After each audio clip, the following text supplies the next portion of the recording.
नमस्कार। मैं वीके शास्त्री अपने चैनल के माध्यम से आप सभी दर्शकों का बहुत बहुत स्वागत करता हूं। ज्योतिष शास्त्र में 3 ही ग्रह ऐसे हैं जिनके गोचर का सर्वाधिक दूरगामी प्रभाव पड़ता है हमारे जीवन पर। देवगुरु बृहस्पति, शनिदेव और राहु। राहु के 2024 के गोचर पर पिछले वीडियो में पर्याप्त चर्चा हो चुकी है। आज के वीडियो में चर्चा करेंगे गुरु और शनि के दोहरे गोचर के प्रभाव के बारे में। ज्योतिष शास्त्र का एक सिद्धांत है कि देवगुरु और शनिदेव कुंडली के जिस भाव को संयुक्त रूप से प्रभावित करते हैं वो भाव जागृत हो जाता है और उस भाव के विशेष फल आपको प्राप्त होते हैं। ज्योतिष शास्त्र के इसी सिद्धांत के आधार पर आज के इस वीडियो में 2024 में गुरु और शनि के संयुक्त प्रभाव और उससे मिलने वाले शुभ फलों का विश्लेषण करेंगे। 2024 की सबसे विशेष बात यह है कि 6 अप्रैल तक शनिदेव का गोचर अपने परम मित्र राहु के नक्षत्र शतभिषा में है और 6 अप्रैल के बाद शनिदेव का गोचर देवगुरु के नक्षत्र पूर्वा भाद्रपद में होगा। साथ ही साथ गुरु का गोचर भी अपने मित्र ग्रहों सूर्य, चंद्रमा और मंगल के नक्षत्रों में कृतिका, रोहिणी और मृगशिरा में रहेगा। और ज्योतिष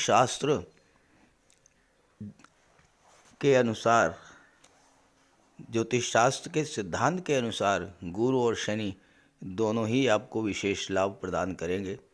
तो चलिए समझते हैं राशि और नक्षत्रों के आधार पर कब कब आपको किस तरह का फल प्राप्त होगा।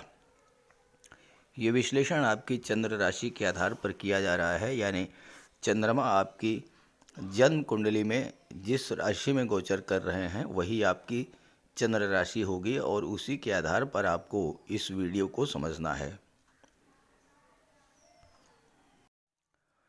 तो ये है मकर राशि के जातकों की कुंडली। आपके लग्न के स्वामी हैं शनिदेव। शनिदेव कुंडली के धन भाव में गोचर कर रहे हैं और मकर राशि के जातकों में शनि की 7.5 का अंतिम चरण इस समय गतिमान है। 2024 अप्रैल तक देवगुरु का गोचर कुंडली के 4थे भाव में सुख के भाव में है और शनि की दृष्टि देवगुरु पर पड़ेगी। तो 4थे भाव को शनि और गुरु जागृत करेंगे और जब 4था भाव जागृत होगा तो 4थे भाव के सभी फल प्राप्त होंगे। याद कीजिए, अभी ज़्यादा समय नहीं गुजरा है। 22 अप्रैल 2023 से यही 4था भाव सर्वाधिक पीड़ित भाव था, क्योंकि इसी 4थे भाव में गुरु राहु का चांडाल दोष बना हुआ था। हालांकि चांडाल दोष 30 अक्टूबर को समाप्त हो गया, लेकिन कोई भी ग्रह जो लंबे समय तक एक राशि में गोचर करता है वो जब राशि परिवर्तन करता है तो राशि परिवर्तन से 1.25 महीने पहले और राशि परिवर्तन के 1.25 महीने बाद तक अपना फल प्रदान करता है। तो 22 अप्रैल 2023 से दिसंबर 2023 तक आप चांडाल दोष से पीड़ित रहे। 4था भाव सर्वाधिक पीड़ित रहा आपकी कुंडली में और 4था भाव जो होता है ये सुख का भाव होता है। तो सबसे बड़ी समस्या आपके जीवन में सुखों को लेकर के आई होगी। 4था भाव आपका घर होता है, आपका घरेलू वातावरण होता है, मन की शांति होती है और चांडाल दोष बनने से आप इतना अधिक मानसिक रूप से परेशान हुए होंगे, आपकी नींद ख़त्म हो गई होगी, परिवार में कलह का वातावरण बना होगा, परिवार के सदस्यों के बीच में प्रॉपर्टी को लेकर विवाद उत्पन्न हुआ होगा, तरह तरह के मानसिक और शारीरिक कष्टों का सामना आपको करना पड़ा होगा। पारिवारिक उलझनें, तनाव, प्रॉपर्टी का विवाद, मानसिक अशांति, माता के स्वास्थ्य में कमी, राजनीति में उठापटक, घर परिवार में विवाद, धोखाधड़ी और चीटिंग भी आपके साथ हो सकता है हुई हो इस गोचर काल में। आर्थिक संकट से आप गुजरे होंगे। पैसा तो आया होगा, लेकिन जितना आया उससे ज़्यादा खर्च हुआ होगा। कमेंट करके ज़रूर बताइएगा कि पिछले 8 माह का अनुभव आपका कैसा रहा। लेकिन अब राहु ने राशि परिवर्तन कर दिया है और शनि की तीसरी दृष्टि चौथे भाव पर पड़ रही है। गुरु चौथे भाव में गोचर कर रहे हैं 30 अप्रैल तक, तो चौथा भाव अब जागृत होगा। चौथा भाव जागृत होने से आपका भूमि भवन प्रॉपर्टी संबंधी कोई विवाद था वो तो समाप्त होगा ही। भूमि भवन की जो आपकी इच्छा थी वो अब पूरी होगी इन 4 महीनों में, क्योंकि शनि जो हैं वो निर्माण के कारक हैं। तो इस समय आप भवन निर्माण करा सकते हैं, अपने मकान का विस्तार करा सकते हैं, कोई प्लाट या कोई प्रॉपर्टी खरीद सकते हैं। कोई वाहन खरीदने की इच्छा आपकी बहुत दिनों से थी, तो वो इच्छा भी आपको इस समय पूरी होगी। आपकी पारिवारिक समस्याएं समाप्त होंगी। देवगुरु चौथे भाव में उच्च के होते हैं। चौथा भाव उच्च का भाव होता है गुरु का, और यहाँ गुरु बहुत अच्छा फल प्रदान करते हैं। तो आपकी पारिवारिक समस्याओं के कारण आपके जीवन में जो तनाव की स्थिति बनी हुई थी वो समाप्त होगी। मन आपका अब शांत रहेगा। माता पिता के स्वास्थ्य को लेकर जो चिंता थी वो समाप्त होगा, क्योंकि गुरु धन के कारक होते हैं और शनि धन के भाव में है। गुरु 12वें भाव के स्वामी हैं और गुरु की दृष्टि भाग्य के भाव पर पड़ रही है। तो अब आपका भाग्य भी साथ देगा और इस समय आप गुरु की दृष्टि विदेश भाव पर पड़ रही है और गुरु विदेश भाव के स्वामी भी हैं, तो आपको इस समय विदेशों से भी धन की प्राप्ति होगी। अगर आपको पिछले दिनों में मित्रों से धोखा मिला है तो आपको अच्छे दोस्त भी मिलेंगे। राजनीति में जो उठापटक चल रही थी वो भी इस समय समाप्त होगी। देवगुरु की पंचम दृष्टि अष्टम भाव पर पड़ रही थी और 22 अप्रैल के बाद चांडाल दोष का प्रभाव भी अष्टम भाव पर था, चूँकि राहु की भी दृष्टि अष्टम भाव पर पड़ी। अब अष्टम भाव तो कष्टों का, दुखों का, पीड़ाओं का होता है। गुरु की दृष्टि पड़ने से आपको इन पीड़ाओं से राहत मिलती, आपकी सुरक्षा होती, दैवी सपोर्ट मिलता। लेकिन राहु ने ऐसा कुछ भी नहीं होने दिया और इसके कारण आपको 22 अप्रैल के बाद से और दिसंबर लास्ट तक बहुत अधिक कष्ट झेलना पड़ा होगा। अचानक से कई तरह की अशुभ घटनाएं आपके साथ घटित हुई होंगी। पैसा आपका कहीं डूब गया होगा, कहीं आपका पैसा फंस गया होगा, और या आपने किसी को पैसा उधार दिया होगा तो वो पैसा आपको नहीं मिला होगा। स्वास्थ्य आपका बहुत ज़्यादा खराब हुआ होगा और ख़ास करके अचानक से कमर के नीचे के संबंधित कोई रोग आपको ज़रूर लगा होगा। हालांकि सबके साथ ऐसा नहीं हुआ होगा, लेकिन जिनकी भी कुंडली में गुरु या राहु खराब रहे होंगे तो उनके साथ तो ज़रूर हुआ होगा। बनते बनते काम आपके बिगड़ गए होंगे, ससुराल पक्ष से भी संबंध खराब हुए होंगे। अब क्या है कि राहु तो हट चुके हैं, देवगुरु की पंचम दृष्टि और शनि की सप्तम दृष्टि ये अष्टम भाव पर पड़ेगी।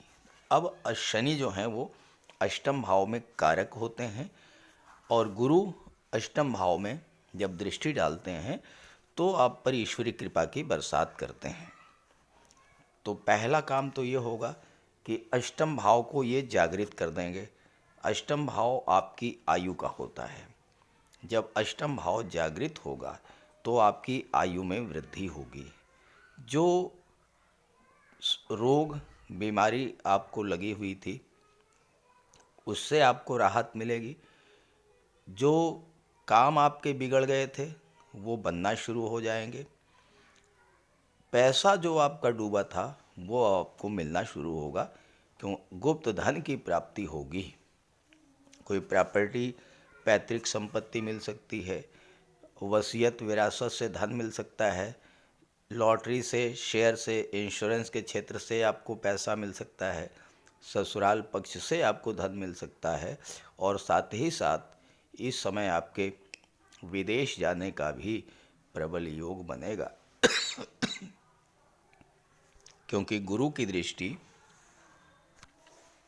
12वें भाव पर है और गुरु अष्टम को भी देख रहे हैं, तो आपको विदेश जाने का भी योग बनेगा। आपकी इनकम बढ़ेगी, आय के कई कई नए नए स्रोत बनेंगे, शारीरिक रूप से आप स्वस्थ रहेंगे और साथ ही साथ विदेशी व्यापार में वृद्धि होगी। 30 अप्रैल को देवगुरु राशि परिवर्तन करके वृषभ राशि में पंचम भाव में आ जाएंगे और शनि का गोचर उस समय देवगुरु के नक्षत्र पूर्वा भाद्रपद में होगा और इस तरह से शनि गुरु का प्रबल प्रभाव आपके जीवन पर पड़ेगा। अब यहाँ पर गोचर करते हुए गुरु की सप्तम दृष्टि कुंडली के एकादश भाव पर पड़ेगी, शनि की दशम दृष्टि कुंडली के एकादश भाव पर पड़ेगी, लाभ के भाव पर। तो शनि और गुरु लाभ के भाव को जागृत कर देंगे। कुंडली का 11वां भाव जितना मजबूत होता है, जितना अच्छा होता है, उतनी ही अच्छी आपकी आर्थिक स्थिति होती है, उतना ही आपकी आर्थिक स्थिति मजबूत होती है। अब यहाँ पर शनि और गुरु का जब संयुक्त प्रभाव 11वें पर होगा तो आपकी आर्थिक स्थिति में बहुत बड़ा सुधार देखने को मिलेगा। और यहाँ एक बात और बता दूँ, केवल शनि और गुरु की ही नहीं, राहु जो कि पराक्रम के भाव में गोचर कर रहे हैं, गुरु की राशि में गोचर कर रहे हैं, राहु की नवम दृष्टि भी पराक्रम भाव पर पड़ेगी और इस तरह से तीन ग्रहों का प्रभाव आपकी कुंडली में एकादश भाव पर होगा 30 अप्रैल के बाद। और 30 अप्रैल से लेकर के दिसंबर लास्ट तक आपके आय के साधनों में निरंतर वृद्धि होती रहेगी। राहु चूँकि तीसरे भाव में बैठ करके और 11वें को देख रहे हैं और तीसरा भाव जो होता है ये ऑनलाइन प्लेटफॉर्म का, ऑनलाइन एक्टिविटीज़ का, संचार माध्यमों का होता है। राहु विदेश के कारक हैं और 12वें भाव के स्वामी हैं देवगुरु। तो राहु संचार माध्यमों के द्वारा आपको विदेशों से भी बहुत धन प्राप्त करा देंगे। अचानक से आपको धन प्राप्ति होगी। और एक और बात कि मकर राशि के वो जातक जिनकी कुंडली में शुक्र मजबूत हुए, चूँकि राहु तीसरे भाव में है, जो लोग film industry, modelling, TV serial, glamour industry, social media से जुड़े हैं, ऐसे जातकों के लिए अप्रैल 2024 के बाद का समय अत्यंत उज्जवल है। धन प्राप्त होगा, मीडिया और फिल्म इंडस्ट्री में सफलता मिलेगी। और राहु तो आकस्मिकता के कारक होते हैं, अचानक से आपको धन प्राप्त करा देंगे। तो मकर राशि के जातकों के लिए गुरु और शनि का संयुक्त फल ये बहुत ही शुभ फल देने वाला होगा। इसका आप लाभ उठाइएगा। और अगर आपकी कुंडली में शनिदेव या राहु या गुरु कमज़ोर हुए तो उनका उपाय भी कीजिएगा। अब उपायों पर चर्चा इस वीडियो में नहीं की जा सकती है, बहुत बड़ा हो जाएगा वीडियो। उसके लिए एक अलग से वीडियो अपलोड कर दिया है, उसका लिंक दे रहा हूँ डिस्क्रिप्शन बॉक्स में, आप वहाँ से देख लीजिएगा। नमस्कार।